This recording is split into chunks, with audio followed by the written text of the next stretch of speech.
that he passed in Bill C-75 with the help of the NDP has unleashed a wave of violent crime across the country. Canadians rallied to reverse Trudeau's catch-and-release bail policy after the tragic murder of Constable Poilievre by a violent repeat offender who was out on bail. Today, Liberals announced measures on bail that would have continued to release the same killer who killed Constable Poilievre. In other words, they have not reversed catch and release. They want to continue with the same Trudeaupian policies supported by the NDP that have done catch and release and caused a massive crime wave across this country. A common sense Conservative government will reverse Trudeau's catch and release. We will bring in laws that require repeat violent offenders who are newly arrested for violence to stay behind bars with jail, not bail, until their trial is done and their sentence is complete. We'll also get rid of Trudeau's catch and release parole policy and get rid of house arrest for repeat violent offenders. These are common sense answers that will bring home safety to our streets. That is our goal. Let's bring it home. Can you explain why it doesn't end catch and release, in your view? So, first of all, the Randall McKenzie, who's the accused killer of Constable Poilievre, already had to overcome the policy of, already had to follow through and prove the onus on him to be released. And he achieved that. So he was released, even though there was an onus on him to prove that he should be. This bill does not raise the bar. It simply puts in a bunch of lower bars underneath the bar that is already there. In other words, he would have been released by this regime, the catch and release regime the Liberals are reinforcing today. And it does not guarantee that a repeat violent offender who is newly charged with a violent crime would stay in jail until the sentence is complete. And that's how it fails to end catch and release. And I invite either of my shadow ministers to add anything to that. I did want to mention that certainly I think the public is very concerned about repeat violent offenders. It's been top of mind, certainly from our constituents across the country. Moms and dads want to be rest assured that their kids walking down every major street, Toronto, Vancouver, Montreal, Winnipeg, that they will be safe and not victim of violence and stabbings from repeat violent offenders. I think women want to be safe riding public transit. Today's announcement will not address the repeat violent offenders that have increased crime by 32% since Trudeau first came to office. It will also not bring justice to Greg Poilievre, as the leader mentioned, as Pierre Poilievre mentioned today. That individual, that accused murderer, would have got out on bail anyway. As he mentioned, to stop that man from getting out on bail, the bar is here. Liberals today just added extra little bars down here. So it would not have made a difference. That man still would have been out, and Greg Poilievre would have still been murdered. And again, it's accused, it's before trial, but it's very important to recognize that the murder of Greg Poilievre sparked this entire conversation across the country. Every single premier in the country, including the territory, signed on to a letter demanding bail reform. Major overhaul is needed in the catch and release policies that Trudeau and Minister Lametti brought forward in the last number of years. This will not fix that problem. Only a Conservative government led by Pierre Poilievre, Prime Minister, will ensure that the catch and release policies are eliminated for violent repeat offenders and ensure that our streets are safe for the moms and dads and their kids, for women riding public transit. Today will not change the status quo and the 32% increase of violent crime that we've seen as a result of Justin Trudeau's policies. A big reason that the suspect in that case was released is because the judge took into account his Indigenous status. And that's something the Supreme Court has ordered judges to do. So I'm wondering, is that something that you would get rid of if you form government? Would you tell judges, no, you don't have to look after or consider someone's Indigenous status? And would that be constitutional? I think notably in that case, the reverse onus, as Pierre Poilievre mentioned today, he did meet the onus. He proved it to that judge. And so this is just adding additional reverse onuses. Again, the bar needed to be here to stop him from getting released. It's just adding extra bars here. I think what police across the country, the OPP, and people who care about the safety of our officers and individuals walking down the street want to know is today's announcement going to keep them safer? And the answer is no. This does not reverse the reckless catch and release policies that Justin Trudeau brought in 2019 and all the other soft on crime measures that he's brought in that have resulted in a 32% increase of violent crime, which, by the way, accounts to 124,000 more violent crime incidents. And the last thing I'll say about police as well, because this is important, police have been exhausted as a result of all of these soft on crime policies. If you look at Vancouver, 40 individuals were responsible for 6,000 interactions with police last year. How much more good could police be doing if there was real action taken today? But it's not going to happen because Justin Trudeau has showed what he wants to do, and that is a soft on crime, reckless catch and release bail policies that were not changed by today. I know my colleague Rob Moore would like to add to that. Well, thank you. You know, today there was an opportunity to right the wrong that was Bill C-75. Bill C-75 baked in the concept of criminals being released when they absolutely should, for the protection of Canadians, for the protection of police, be behind bars.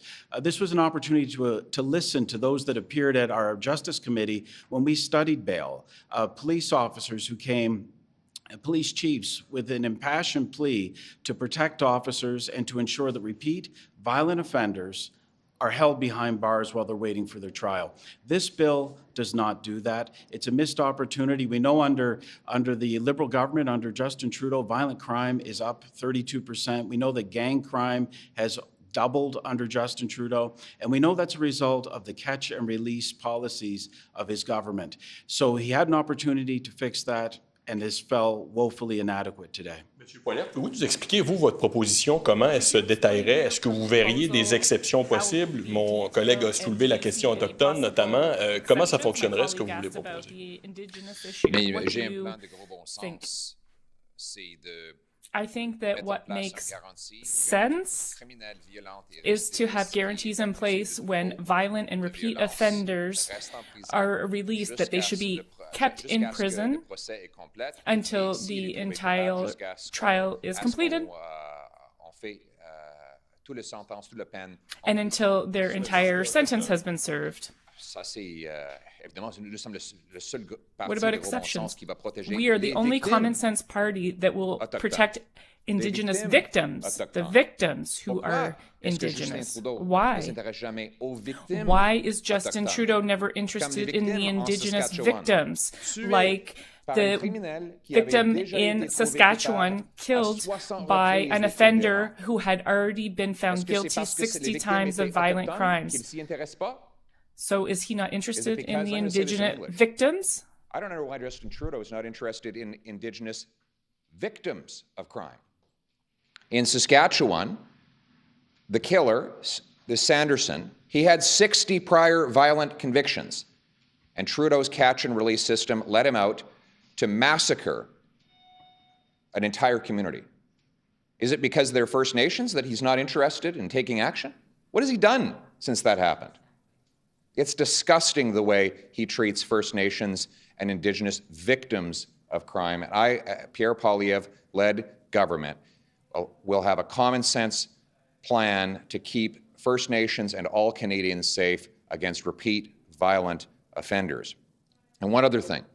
The other day, Justin Trudeau put on one of his big high school drama performances about how much he cares for police. Well, today he proved that was another fake. Because if he cared for police, he'd listen to what they're saying. They're telling him to end the catch and release criminal justice system that is putting their lives at risk. Police officers have lost their lives because Justin Trudeau has turned loose repeat violent criminals who've killed them. There are little kids whose moms and dads don't come home because of Trudeau's catch and release policies. He should be ashamed of himself. It's time for some common sense to keep our people safe. Oui, c'est qu'il y a quand même un problème de surreprésentation de certaines communautés dans les prisons canadiennes. Est-ce que ça risque pas of certain communities in the prison system, wouldn't this make the situation worse? As I mentioned, we are going to protect Indigenous victims and other victims, regardless of their origin. Everyone deserves to be protected. Because you said the first part of that answer in French, confirm in English that Conservatives, ideally, there would be no discretion afforded to the justices of the peace to make any decision about whether to release someone who's been charged with a violent repeated offender? A repeat violent offender, newly arrested for another serious violent offense, will have to serve their entire period in jail, not bail, and not early parole. That's common sense. Let's bring home safety. The Supreme Court would approve that? We should point out that the Supreme Court never disagreed with any of the policies of the previous Harper government that tightened up bail conditions. So none of the catch and release system was not brought in by the Supreme Court. It was brought in by Justin Trudeau. When you talk about bail, the crime has already happened, or the alleged crime has already happened. So how can you attribute bail to this increase in crime and not, should there not be more supportive measures to prevent the crime in the first place? Well, you're talking about someone being on bail. They've already allegedly committed the crime. So where, you know. They're committing crimes on bail. That's the problem.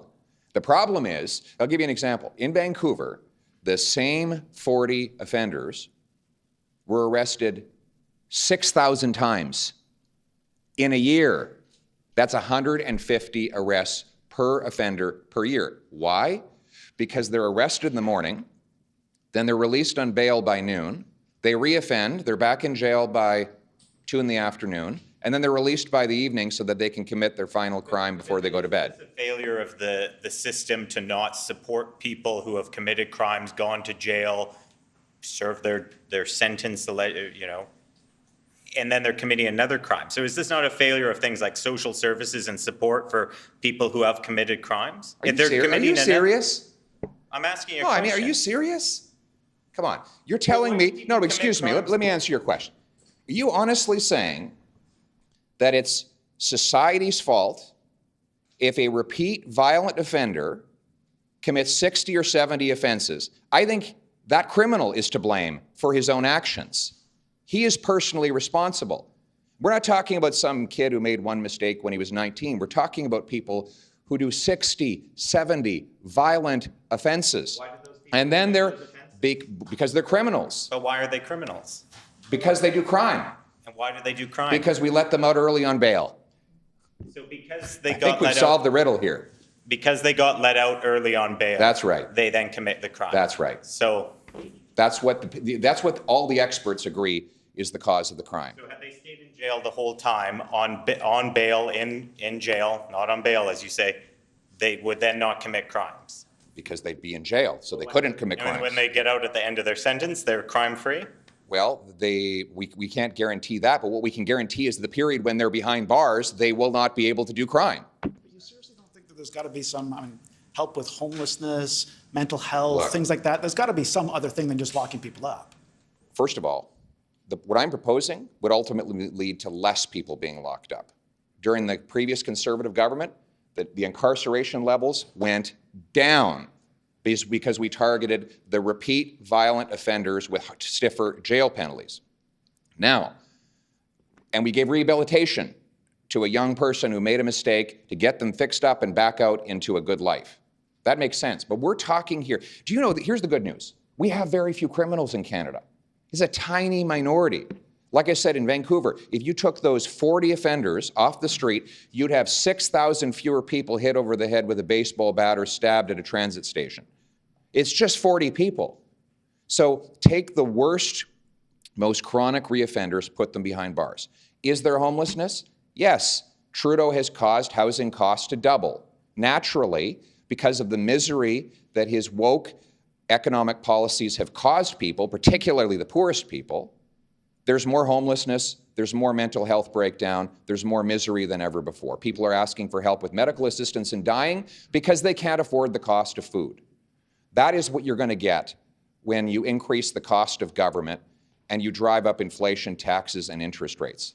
It's also what you're going to get when you legalize crack, heroin, and cocaine, as Trudeau and the NDP have done in BC, and it's exactly what you're going to get when you use tax dollars to give out free, hard drugs to addicts.